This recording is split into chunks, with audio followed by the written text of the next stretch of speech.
बाक्सानि कख्लाबारि बियाबाव इउपिपिएल दोलोनि बुथ सन्मिलन हाबाफारि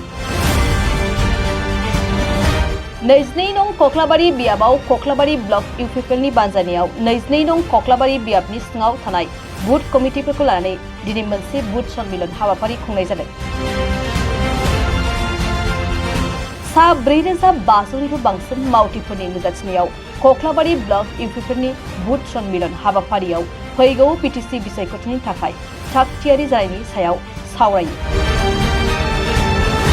कख्लाबारि ब्लक इउपिपिएलनि आफादगिरि बिपुल बर'नि मेल सामलायनायाव बे हाबाफारियाव आलासि महरै नुजाथिफैनो हायो आसामनि केबिनेट मन्त्रि उर्खावगोरा ब्रह्म, लकसभानि एमपि जयन्त बसुमतारी, इउपिपिएलनि गाहाय नेतारि राजु नार्जारी, फैलाजे बरगयारी, समनाथ नार्जारी, 22 नं कख्लाबारि बियाबनि एमसिएलए मन्थु बर' आरो इउपिपिएलनि गोबां दैदेनगिरिफ्रा बाहागो लाफैयो।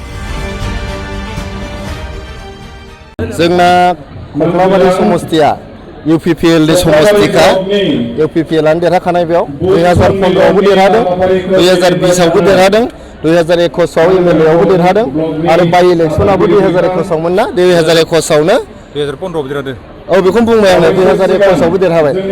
दा जोङो बाव जोंनि इउपिपिएलनि समस्तिखा गथिखे जोंनि बुथ कमिटिनि जोंनि लोगोफोरजों जों लोगो हमलायनो फैदों। लोगो हमलायनानै दिनै जोंहा जिहेतु इलेक्सना फैगासिनो आरो जोंना फोकासा जाहैबाय 2025आव इउपिपिएलआ प्रमद बर' सारनि दैदेननायाव फिन खनसेबाव सरकार दानो थांगासिनो दंखायो। जोंनि फकासा दा 2025 नङा, जोंना जाहैबाय 2026नि 15था एमएलए समस्ति दंले बे 15थाखौ जों 15थाबो देरहाजोबनानै आसाम सरकारा दानायाव जोङो गोख्रों भाबै बाहागो लानो नागिरदों। बिजेपिया जाहैबाय आलादा मोनसे पलिटिकेल पार्टी। दाबो सम दंबावो 3 मास 3.5 मास सेप्तेम्बरनि जोबनायथिंजाय इलेक्सन जागोन होननाय खोनादों। जोङो मोननै हान्जाजों जिरायलायनानै सावरायगोन, जों सावरायथ'वाखै।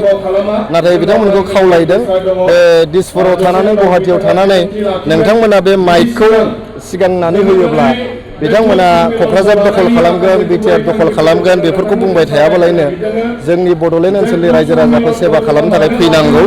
बिथांमोना फैनानै बड'लेण्ड ओनसोलाव थानानैनो खामानिखौ मावफैनांगौ। गुवाहाटिनिफ्राय मिडिया बाइट होबाय थायोबा जेबो जाया।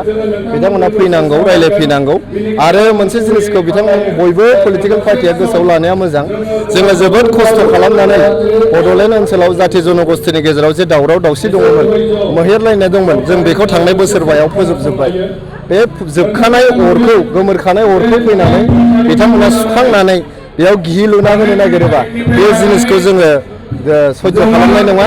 बेयाव जुदि हिन्दु मुसलमाननि पलिटिक्स, ख्रिस्टियान हिन्दुनि पलिटिक्स बेयाव खालामफैनो नागिरोबा जोङो बेखौ लाय होनाय नङा आरो खुनु बड'लेण्डनि रायजो राजाया बेखौ लाय होनो नागिराखै। जों रायजो राजाफोरजों ज' जानानै बेबायदि बोखावनायनि जे राजखान्थि, हिंसानि जे राजखान्थि, धोरोमखौ लानानै जे राजखान्थि, जाथि जनगोष्ठीखौ बोखावनानै बर' अबर' आरो हिन्दु मुसलमान, हिन्दु ख्रिस्टाननि जे राजनिति बिदि खालामनायखौ जोङो बन्द' खालामगोन। हाग्रामाखौ दा रायज्लायबावो नामा? हाग्रामाया गैलाना दा बिपिएफआ दा बिटिआर ओनसोलाव गैथ'ला। गासिबो लिडारफ्रानो बिपिएफजों जेबो जाला होननानै खारजोबखाबाय। बे गोदोनाय नावआव थाजाला। बे गोदोनाय नावआव गाखोबाय थायोबा गावसोरबो गोदोफागोन होननानै बिपिएफनि जाय बागा लिडारफोर बिपिएफखौ नागारनानै खारजोब्बाय। दा जोंहालाय रायजोफ्रा मानो बिपिएफआव थाबावनांगौ?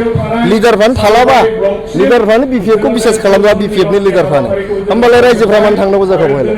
गथिखे बिपिएफ होननाय पलिटिकेल पार्टिया खुनुरुखुमनि बे 2025 इलेक्सनखौ गेलेनो हाबावगोन। बेनि उनाव बिथांमोना गोमोरलांसिगोन।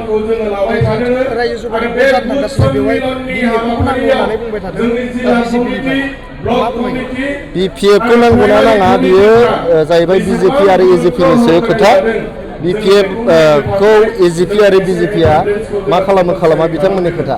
जोंहा एनडिएनि कलिसन, जों एनडिएनि पार्ट, जोङो कलिसननि धोरोमखौ मानिनानै जों एनडिएनि सानैबो केन्डिडेटखौ भट होगोन जोंनि एमएलएफ्रा आरो सानैबो केन्डिडेटखौ देरहाहोनायावहाय जोंनि इउपिपिएलनि एमएलएफ्रा बिफाव लागोन।